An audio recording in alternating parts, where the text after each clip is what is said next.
নমস্কার বন্ধুরা, জেবি কিচেনে সবাইকে স্বাগত। আশা করি সবাই ভালো আছেন।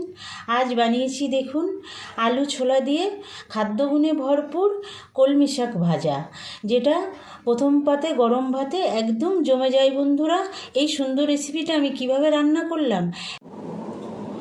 খাদ্যগুণে ভরপুর কলমি শাক রান্না করব আজ আলু দিয়ে। এই কলমি শাকটা আমি দেখুন একদম কচিটা নিয়েছি, পেছনে যে শক্ত ডাঁটাটা থাকে সেটা কিন্তু আমি বাদ দিয়েছি, এরকম যেটা ভেঙে যায় সেই পর্যন্ত দিয়েছি। দেখে নিন বন্ধুরা, এই খাদ্যগুণে ভরপুর কলমি শাকটা আমি কিভাবে রান্না করি। দেখুন, আমি এক আটি কলমি শাক নিয়েছি আলু দিয়ে কলমি শাক করার জন্য, আর আলু একটা নিয়েছি। আর দেখুন, এখানে কিছুটা ছোলা আমি ভিজিয়ে রেখে লবণ দিয়ে সিদ্ধ করে নিয়েছি। মিডিয়াম সাইজের দুটো পেঁয়াজ আমি কুচিয়ে রেখেছি, লবণ নিয়েছি, সর্ষের তেলে রান্নাটা করব সেই জন্য সর্ষের তেল নিয়েছি, একটু পাঁচফোড়ন নিয়েছি, দুটো শুকনো লঙ্কা নিয়েছি, আর কিছুটা রসুন আমি থেতো করে তারপরে কুচিয়ে নিয়েছি। এইভাবে দিলে স্বাদটা বেশি ভালো হয়, তার জন্য আমি এইভাবে নিয়েছি। একটু হলুদ গুঁড়ো নিয়েছি, এখানে জিরে আর ধনে গুঁড়ো নিয়েছি দুটো মিলে হাফ চামচ, আর কিছু কাঁচা লঙ্কা চিড়ে নিয়েছি। আমি দেখুন এটা আমি বেছে নিয়েছি ভালো করে। এবার 4-5 বার জল পাল্টে পাল্টে আমি কলমি শাকগুলো ধুয়ে নেব। দেখুন বন্ধুরা, আমি কলমি শাকটা 4-5 বার জল পাল্টে পাল্টে ধুয়ে নিয়েছি, আলুটাও খোসা ছাড়িয়ে নিয়েছি। প্রথমে আমি আলুটা একটু পিস করে নেব। দেখুন, আমি আলুটা এইভাবে পিস করব, যেভাবে আমরা ভাজা করার জন্য আলু পিস করি ওরকমই করব, কিন্তু একটু মোটা মোটা করে করব, একদম ভাজার মতো অতটাও ছোট করব না। এই যে দেখুন, এই যে এইভাবে কেটেছি। এবার এটা ওরকম ভাজার মতোই ওরকম করে একটু মোটা মোটা করে পিস করে নেব। এই যে দেখুন, এইভাবে পুরো আলুটা আমি পিস করে নেব। পুরো আলুটা দেখুন আমি পিস করে নিয়েছি বন্ধুরা। এবার আমি কলমি শাকগুলো কুচিয়ে নেব। দেখুন, এই যে কলমি শাক নিয়েছি আমি এইভাবে পিস করে নেব। আপনারা বটির সাহায্যেও পিস করে নিতে পারেন, আমি আপনাদের দেখানোর জন্য ছুরি দিয়েই পিস করে নিচ্ছি। বন্ধুরা, খাদ্যগুণে ভরপুর এই কলমি শাক আপনারা অনেক রকম খেয়েছেন, আমি যেভাবে আলু ছোলা দিয়ে রান্না করছি একবার খেয়ে দেখবেন, আশা করি আপনাদের খুবই ভালো লাগবে। এই যে ঠিক এইভাবে আমি পুরো কলমি শাকগুলো কেটে নেব। দেখুন বন্ধুরা, পুরো কলমি শাকটা আমি কেটে নিয়েছি। গরম ভাতে প্রথম পাতে যদি এই কলমি শাকটা থাকে, খাওয়া কিন্তু একদম জমে যাবে বন্ধুরা। তাই আমার ভিডিওটা স্কিপ না করে সম্পূর্ণ দেখবেন, আর আমি যেভাবে রান্নাটা করি সেইভাবে রান্নাটা করবেন। আমি এটা রেখে দেবো সাইডে। এবার আমি যে ছোলাটা সেদ্ধ করে রেখেছি এটা আমি একটু ছেঁচে নেব, থেতো করে নেব, মানে পুরো বাটবো না, একটু আধা ভাঙা করে নেব। এই দেখুন বন্ধুরা, এইভাবে ছোলাগুলো আমি একটু ভেঙে নেব, তাহলে খেতে আরও স্বাদটা বেড়ে যাবে, খাদ্যগুণও আরও বেড়ে যাবে বন্ধুরা। ছোলাতেও তো অনেক খাদ্যগুণ আছে, আপনারা জানেন। সবগুলো ছোলা আমার এরকম আদা বাটা করে নেওয়া হয়ে গেছে। এবার রান্নাটা শুরু করব, তার জন্য চলে যাব বন্ধুরা গ্যাসের কাছে। দেখুন, এইভাবে আমি করে নিয়েছি। চলে আসলাম বন্ধুরা গ্যাসের কাছে। গ্যাসে দেখুন কড়াই বসিয়ে দিয়েছি, একটু সর্ষের তেল দিয়ে দেবো। আমি রান্নাটা সর্ষের তেলে করব, আপনারা চাইলে সাদা তেলেও করতে পারেন, কোনো সমস্যা নেই। তেলটা গরম হতে দেবো বন্ধুরা। তেল গরম হয়ে গেছে, দেখুন সামান্য একটু লবণ দিয়ে কেটে রাখা আলুটা আমি দিয়ে দেব।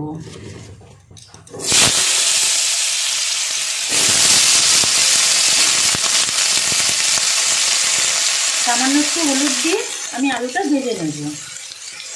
দেখুন বন্ধুরা, আলুটা ভাজা হয়ে গেছে, আমি আলুটা তুলে নেব।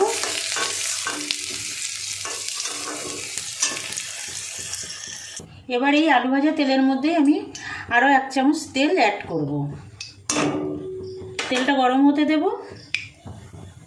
তেল গরম হয়ে গেছে, দেখুন আমি দুটো লঙ্কা 4 টুকরো করে তেলের মধ্যে দিয়ে দিলাম।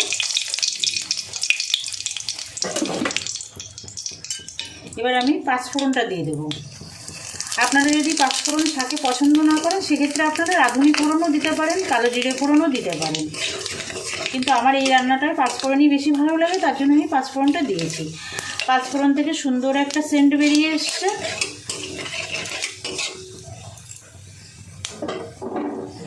এবার আমি এই যে রসুনটা কুচিয়ে রেখেছিলাম, রসুনটা দিয়ে দেবো।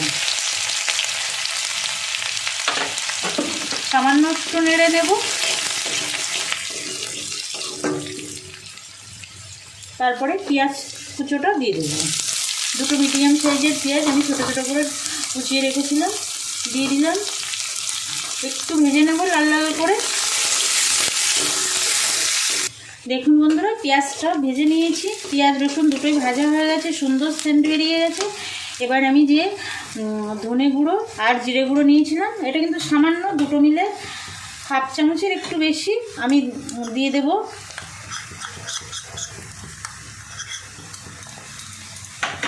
মিশিয়ে দেব। এখানে কিন্তু কোনো জল দিয়ে মশলা কষানোর কোনো দরকার নেই বন্ধুরা।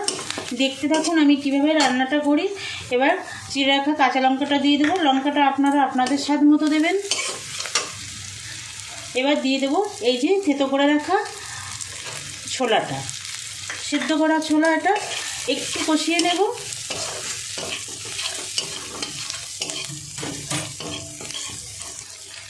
এবার ভেজে রাখা আলুটা দিয়ে দেবো বন্ধুরা। ভেজে রাখা আলুটা দিয়ে একটু মিশিয়ে নেব।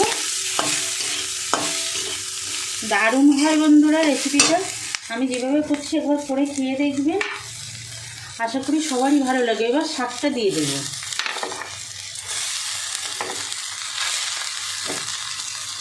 পুরো শাকটা দিয়ে দিয়েছি। এবার মিশিয়ে দেব।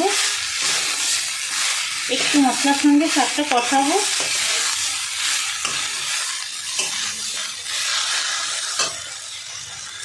দেখুন বন্ধুরা, শাকটা কিন্তু অনেকটাই কমে গেছে। আমি এবার অল্প করে একটু হলুদ দিয়ে দেবো। একদম অল্পই দেবো, শাকে বেশি হলুদ লাগে না, বেশি দিলে আবার গন্ধ থেকে যায়, সেই জন্য অল্প করে হলুদ দিলাম। আর স্বাদ মতো একটু লবণ দিয়ে আমি এটা মিশিয়ে নেব।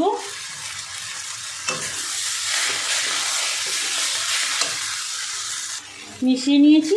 এবার আমি ছোটো বাটির 1 বাটি জল দিয়ে দেবো। আমি একদম মাখা মাখা করবো। আপনারা যদি একটু ঝোল রাখতে চান সেক্ষেত্রে জল একটু বেশি দেবেন, তবে মাখা মাখা করলে এটা দুর্দান্ত লাগে বন্ধুরা।